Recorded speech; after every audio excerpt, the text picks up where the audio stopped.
Forward and ये है तुम्हारा वेंडर वाला topic, issue of shares to vendor for consideration other than cash.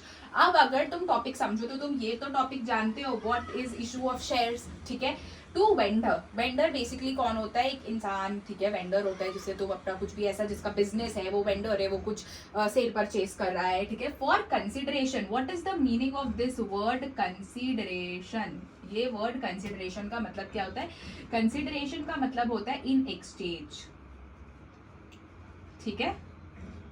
जैसे कि फॉर एग्जाम्पल मैं तुम्हें पढ़ाती हूँ, तुम मुझे फीस पे करते हो, so there is an exchange agreement, ठीक है। मैं तुम्हें कुछ दे रही हूँ, तुम मुझे कुछ दे रहे हो, ठीक है, एक्सचेंज, ठीक है। तो इसको कंसिडरेशन बोलते हैं। अब देखो ये अदर देन कैश क्या होता है? ये अदर देन कैश के ना बेसिकली दो पार्ट्स बनते हैं, ठीक है। यहाँ पे मैं लिख देती हूँ अदर देन कैश, ठीक है। एक तो तुम्हारा होता है व्हेन एसेट इज परचेज्ड, ठीक है, और एक तुम्हारा होता है when running business is purchased, when running business is purchased, ठीक है। तो बेसिकली इसके दो पार्ट होते हैं, ठीक है। अदर देन कैश बेसिकली क्या होता है? जब तुम एक एसेट खरीदते हो तो तुम एसेट जब भी परचेज करोगे किसी भी एक वेंडर से, तो एंट्री क्या होगी? लिखते जाओ, asset account debit to vendor, ठीक है। वेंडर के साथ अकाउंट में जोड़ देना, ठीक है। जब भी तुमने एक एसेट खरीदा, वेंडर से लिया, तो तुमने ये एंट्री पास कर दी। जब तुम एसेट ले रहे हो, ठीक है, अब तुम बोलोगे कि ठीक है भैया मैंने एसेट लैंड बिल्डिंग ले लिया, पर मेरे पास कैश नहीं है तो मैं कैश नहीं दूंगा। बेसिकली अगर कैश नहीं होता तो हम कैश के बदले क्या देते हैं? कोई बिल देते हैं या कोई चेक देते हैं। आज के इस केस में because you are studying issue of shares, तो हम यहाँ कैश के बदले वेंडर को देंगे शेयर्स। तो तुम्हारी नेक्स्ट एंट्री क्या हो जाएगी? Vendor debit to equity share capital account, ठीक है। ये वाली एंट्री तुम क्या कब करोगे? व्हेन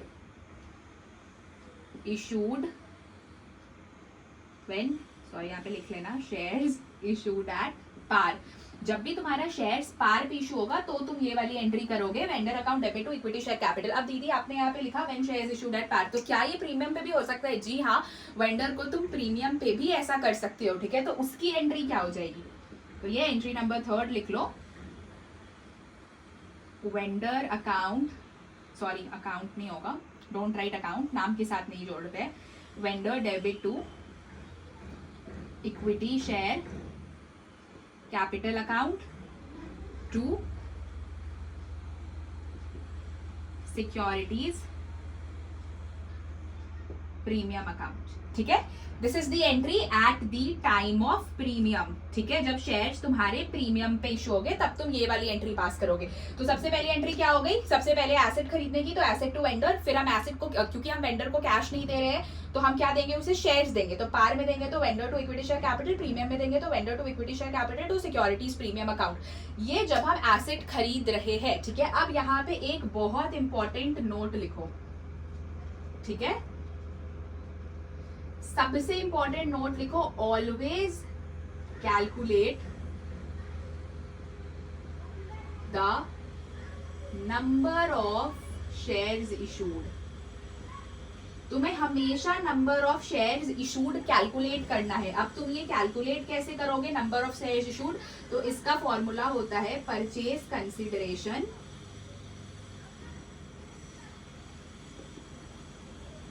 डिवाइडेड बाई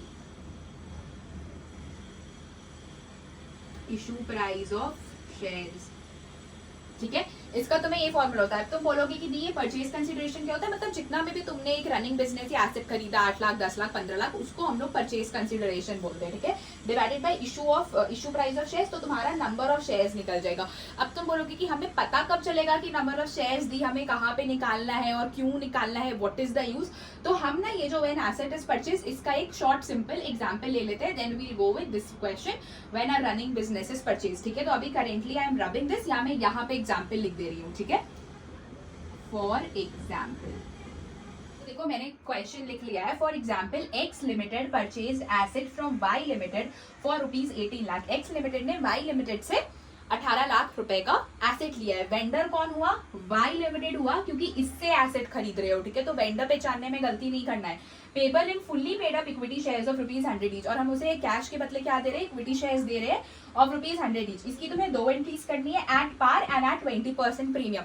सी मैं वापस से एंट्री वेंट्री नहीं कर रही हूँ, मैं तुम्हें इसी एंट्री में समझा देती हूँ, ठीक है।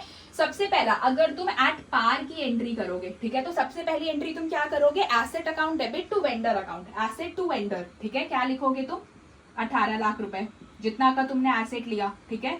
क्वेश्चन में देखो यहाँ पे मेंशन्ड है, X limited purchase asset from Y limited 18 lakh rupees. तो तुम बस वेंडर की जगह क्या लिख दोगे, वेंडर की जगह लिख दोगे तुम टू वाई लिमिटेड, ठीक है। Asset to Y limited, vendor की जगह वाई का नाम आ जाएगा, ठीक है।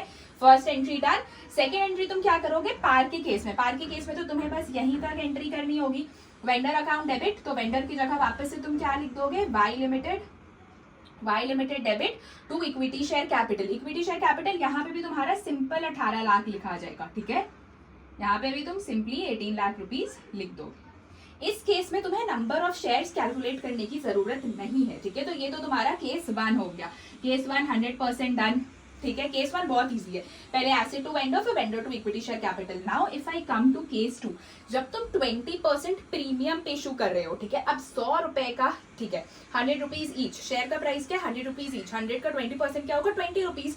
मतलब शेयर्स कितने पे इशू हो रहा है, 120 पे, 100 का 20% कितना हुआ, 20, ठीक है। तो मतलब एक्चुअल प्राइस क्या थी शेयर्स की, 100 रुपए, पर उसमें 20% एक्स्ट्रा प्रीमियम ले रहे हैं, तो 100 में तुम 20 ऐड कर दोगे, तो 100 + 20, 120 पे अब शेयर्स इशू हो रहा है। तो इसकी तुम पहली एंट्री क्या करोगे, जब भी तुम प्रीमियम पे इशू करोगे तो इसकी तुम फर्स्ट एंट्री क्या करोगे, फर्स्ट एंट्री तो तुम्हारा यही आएगा, asset account debit to Y limited, ठीक है। क्या लिखोगे तुम, 18 लाख रुपए, इधर भी 18 लाख, ये तो तुम्हारा एंट्री सेम ही रहेगा।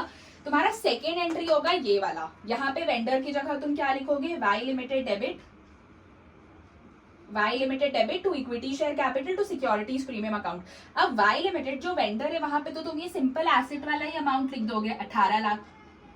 लेकिन तुम्हें ये कैसे पता चलेगा कि इक्विटी शेयर कैपिटल में क्या अमाउंट आएगा, सिक्योरिटीज प्रीमियम में क्या अमाउंट आएगा, इसके लिए we calculate number of shares, ठीक है। तो अब अगर तुम नंबर ऑफ शेयर्स कैलकुलेट करोगे यहाँ पे, नंबर ऑफ शेयर्स, तो इसके लिए तुम सबसे पहले परचेज कंसिडरेशन वो अमाउंट होता है जो तुम वेंडर को देते हो। वेंडर को तुम 18 लाख रुपए दे रहे हो वाई लिमिटेड को, तो purchase consideration divided by issue price of share is equal to, purchase consideration तुम्हारा कितने का हो गया, 18 लाख रुपए का, और तुम्हारा इशू प्राइस ऑफ शेयर, याद रखना कि जब भी तुम नंबर ऑफ शेयर्स निकालो eight the time of securities premium, तो तुम्हें ये प्रीमियम का पैसा ऐड करके डिवाइड करना है। तुम 120 से डिवाइड करोगे, जब कभी प्रीमियम नहीं हो एंड देन तुम्हें नंबर ऑफ शेयर्स निकालना है तो तुम सिंपली 100 लिखते हैं, मतलब जितना एक्चुअल वैल्यू है। पर when there is premium at 20% premium, तो 100 का 20% 20 रुपीज होता है, तो तुम 120 लिखोगे and then you simply divide it. तो तुम्हें पता चल जाएगा कि नंबर ऑफ शेयर्स कितना, 12 1 13 14 15 16 17 18, देन 6 12 5 60, ठीक है। 1 2 3 15,000 रुपए का नंबर ऑफ शेयर्स है, तो तुम यहाँ पे दिखाओगे 15,000 इंटू 100 रुपए तुम्हारा इक्विटी शेयर में, और 15,000 इंटू तुम्हारा ये आ जाएगा 20 रुपीज सिक्योरिटीज प्रीमियम में। तो ये तो तुम्हारा यहाँ पे 15 लाख आ गया, ठीक है। एंड यहाँ पे तुम्हारा कितना आ जाएगा, 15 2 30, 3 लाख रुपीज। देखो तुमने आसानी से ये चीज क्रैक कर लिया ना कि इधर कितना अमाउंट आएगा, इधर कितना अमाउंट आएगा। That is why I told you कि इसमें तुम्हें नंबर ऑफ शेयर्स निकालना जरूरी है, तो तुम्हारा अल्टीमेटली ये टॉपिक भी हो जाता है when asset is purchase. Entries, I hope it's clear, video को बार बार देख लेना, आसानी से क्लियर हो जाएगा, ठीक है। When a running business is purchase, running business जब परचेज होता है तो अब हम लोग वो देखते हैं कि रनिंग बिजनेस वाले केस में तुम कैसे करोगे। सो अब मैं ये सब रब कर देती हूँ। So I hope this is clear. अब मैं जल्दी से ये रब कर देती हूँ बिकॉज मुझे तो मेरे रनिंग बिजनेस वाला टॉपिक समझाना है, ठीक है। So I am just rubbing this, ठीक है। यहाँ पे मैं लिख रही हूँ व्हेन बिजनेस इज परचेज्ड, ठीक है। तो देखो जब भी तुम एक बिजनेस परचेज करोगे तो बिजनेस में एसेट्स होते हैं, लाइबिलिटीज होते हैं, सब कुछ होते हैं, ठीक है। तो तुम्हारी फर्स्ट एंट्री क्या बनती है, तुम्हारी जो पहली एंट्री होती है वो होती है asset account debit to liabilities account. अब तुम बोलोगी दी यहाँ पे आपने इतना स्पेस क्यों छोड़ा, क्योंकि वहाँ पे कुछ चीजें एड ऑन होती है। When you buy a business तुम उसके एसेट्स भी लेते हो, लाइबिलिटीज भी बैलेंस करते हैं, ठीक है। तो जब एक रनिंग बिजनेस परचेज हो रहा होता है तो तुम्हें यहाँ पे ना एक टर्म समझना है, ठीक है। This term is called as net worth, net worth of a business, ठीक है। तुम्हें एक ये टर्म समझना, basically net worth of a business क्या होता है। चलो इस बिजनेस की ही बात कर लेते हैं। इस बिजनेस के एसेट्स है, फॉर एग्जाम्पल इसके एसेट हो गए तुम्हारे, चलो ले लेते हैं हम लोग 20 लाख रुपए के, चलो 20 करोड़ रुपए के एसेट्स है, ठीक है। 20 करोड़ रुपए के एसेट्स है एंड इस बिजनेस के लाइबिलिटीज है तुम्हारे 8 करोड़ रुपए के, ठीक है। तो अगर तुम सारे एसेट में से लाइबिलिटी माइनस कर दोगे तो इस बिजनेस का नेटवर्थ निकल के आ जाएगा 12 करोड़ रुपए। मतलब ये बिजनेस 12 करोड़ रुपए का है, ठीक है। तो 12 करोड़ रुपए का जो बिजनेस है, ठीक है, तो वो जब मैं लूंगी, ठीक है, तो यहाँ पे तुम्हारी बेसिकली एंट्री क्या बनती है, ठीक है। व्हेन बिजनेस इज परचेज्ड, पहली entry asset account debit to liabilities to vendor account. मतलब जिस भी वेंडर से तुमने एक रनिंग बिजनेस लिया, ठीक है, टू वेंडर। तो अब यहाँ पे अगर तुम एंट्री करोगे तो एसेट कितने के थे, 20 करोड़ रुपए के, ठीक है। लाइबिलिटीज कितनी की थी, 8 करोड़ रुपए की। तो नेटवर्थ क्या निकला बिजनेस का, 12 करोड़ रुपए। तो वेंडर भैया, वेंडर को बेसिकली देना कितने पैसे थे, जो सामने वाला है उसको तो मैं खुश रहूंगा ना कि 12 करोड़ देकर के I will just by a business, ठीक है। तो यहाँ पे 12 करोड़ लिख दिया, ठीक है। पर हुआ क्या कि मुझे सामने वाले को कितना पैसा देना पड़ गया, 15 करोड़ रुपए देने पड़ गए, ठीक है। भाई बिजनेस की एक्चुअल वैल्यू निकल के आई 12 करोड़ रुपए, पर मैं सामने वाले को दे रही हूँ 15 करोड़ रुपए। तो 3 करोड़ जो एक्स्ट्रा पैसे गए वो गए किस लिए, ठीक है। तो वो जो तुम्हारे एक्स्ट्रा पैसे जाते हैं वो गुडविल के होते हैं, ठीक है। ये जो 3 करोड़ रुपए का डिफरेंस है, अगर तुम एंट्री में भी देखो तो ऊपर 20 करोड़ है एंड नीचे 23 करोड़ है। 3 रुपए का डिफरेंस आ रहा है, ये 3 रुपए का जो डिफरेंस आ रहा है वो तुम इधर बैलेंस करोगे तभी इधर भी 23, इधर भी 15 + 8 23। तो यहाँ पे तुम लिखते हो गुडविल अकाउंट डेबिट, ठीक है। This goodwill is your balancing figure, ठीक है। मतलब हुआ क्या कि 12 करोड़ नेटवर्थ था, पर मैंने सामने वाले को 15 करोड़ पे किया, तो वो 3 करोड़ अपने गुडविल के लिए ले रहा है, रेप्यूटेशन के लिए, ठीक है। तो वो बैलेंसिंग फिगर में यहाँ जो तुम्हारा ऊपर आ जाता है दैट इज योर गुडविल, ठीक है। अब फॉर एग्जाम्पल इसका एक वाइस वर्सा केस भी होता है। वाइस वर्सा केस में क्या होता है कि बहुत बार ऐसा होता है ना कि तुम्हारा ये गुडविल वाला पार्ट नहीं रहेगा, ठीक है। आई am just rubbing this, okay. अब इसका वाइसा वर्सा केस कर देते हैं। 12 करोड़ नेटवर्थ था कंपनी का, ठीक है, पर मिले कितने, 10 करोड़, ठीक है। भाई मैंने 12 करोड़ का बिजनेस 10 करोड़ में खरीद लिया, ठीक है, मुझे तो 2 करोड़ रुपए का फायदा हुआ। अरे वाह, प्रॉफिट 2 करोड़ रुपए का। पर क्या ये रेवेन्यू नेचर है या कैपिटल नेचर है। रेवेन्यू नेचर वो होता है जो रेकरिंग बेसिस में होता है, और कैपिटल नेचर वो होता है जो एक ही बार होता है। तो अब अगर तुम देखोगे तो तुम्हारा डिफरेंस किस साइड आ रहा है, एसेट में तो 20 करोड़ है, नीचे तुम्हारे 18 ही करोड़ है। तो तुम्हारा डिफरेंस जब भी क्रेडिट में आएगा तो that is called as capital reserve, क्योंकि मैंने तुम्हें बताया ना ये नेचर कैपिटल का है। रेवेन्यू हर बार होता है, तुम्हें 2 करोड़ का ना हर बार फायदा नहीं हो जाएगा कि किसी का 12 करोड़ का बिजनेस है 10 करोड़ में मिल गया, कभी कदार होता है, एक दो बार, ठीक है। तो that is what called as capital reserve. तो ये जो 2 करोड़ रुपए का फायदा है ये हम कैपिटल रिजर्व में लिख देंगे, ठीक है। I hope you all understood, ठीक है। तो जब भी कभी तुम्हारा डिफरेंस डेबिट में आए तो वो बैलेंसिंग फिगर तुम्हारा गुडविल हो जाएगा, ठीक है। जब भी तुम्हारा डिफरेंस क्रेडिट में आए वो बैलेंसिंग फिगर तुम्हारा कैपिटल रिजर्व हो जाएगा, ठीक है। आई होप तुम्हें ये चीज समझ आ जाएगा। Don't go with these numbers, ये मैंने तुम्हें समझाने के लिए समझाया था, ठीक है। तुम्हें एसेट माइनस लायबिलिटी करके नेटवर्थ चेक कर लेनी है, ठीक है। इसका ना एक और फॉर्मूला होता है जो मैं तुम्हें आगे चल के अभी सिखाऊंगी, ठीक है। तो asset account debit, goodwill account debit to liabilities to vendor. अगर डेबिट में तुम्हारा डिफरेंस आ रहा है तो that is goodwill, company reputation की एक्स्ट्रा पैसा ले रही है। अगर तुम्हारा नीचे पैसा आ रहा है तो कैपिटल रिजर्व, मतलब तुम्हें कहीं ना कहीं फायदा हो गया। वो फायदा हर टाइम नहीं होता, that is not a recurring thing, वो कभी कभार एक बार हो गया तो तुम कैपिटल रिजर्व लिखते हो, ठीक है। तो ये 2 चीज तुम्हें भूलना नहीं है, कभी भी डिफरेंस है डेबिट में गुडविल, क्रेडिट में capital reserve. I hope it's clear, ठीक है। ये तुम्हारी पहली एंट्री होती है व्हेन बिजनेस इज परचेज्ड, ठीक है। अब तुम्हारी दूसरी एंट्री क्या होगी, at the time of payment, ठीक है। अब तो हमने वेंडर से एक रनिंग बिजनेस परचेज कर लिया, एसेट लायबिलिटी यहाँ पे सारा चीज हो गया, ठीक है, उसका मैचिंग एंड ऑल, ठीक है। अब तुम्हारी सेकंड एंट्री क्या होगी, फॉर पेमेंट। फॉर पेमेंट की एंट्री सेम होगी जो तुम एसेट वाले टाइम पे कर आए हो। पहली एंट्री तुम्हारी होगी vendor debit to equity share capital, क्योंकि तुम उसे शेयर्स दे रहे हो other than cash, equity share capital account, ठीक है। ये वाली तुम्हारी एंट्री होगी at the time of par, ठीक है। और जब तुम प्रीमियम की एंट्री करोगे तो तुम्हारी एंट्री क्या हो जाएगी, vendor debit to equity share capital account to securities premium reserve account. ये तुम्हारी सेकेंड एंट्री हो जाएगी एट द टाइम जब सिक्योरिटीज प्रीमियम पे इशू हो रहा है, ठीक है। तो पेमेंट की एंट्री सेम है एसेट वाली, बस यहाँ पे ये फर्स्ट एंट्री चेंज होती है। वहां पे हम एंट्री क्या करते थे, एसेट टू वेंडर, यहाँ पे तुम्हें एसेट लाइबिलिटी ये वाली एंट्री करनी है, ठीक है। I hope it's clear. अब मैं तुम्हें एक क्वेश्चन दे रही हूँ, सो ये क्वेश्चन मैंने यहाँ पे लिख लिया है। X limited purchased a running business of Y limited for 2,50,000 payable as 220 in fully paid equity shares, मतलब 2,20,000 इक्विटी शेयर्स देकर के ले रहे हैं, and the balance by bank draft, ठीक है।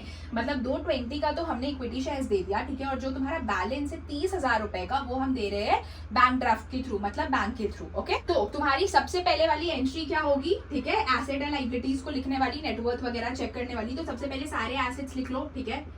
Plant and machinery debit, building debit, ठीक है। सबको जैसा जैसा है वैसा कॉपी कर देना। Debtors debit, debtor debit, stock debit, cash debit. Cash debit तक करने के बाद तुम्हारा creditor is a liability, check कर लेना what are assets and what are liability. Creditor is your liability, तो तुम लिखोगे टू क्रेडिटर अकाउंट, ठीक है, एंड टू वेंडर, ठीक है।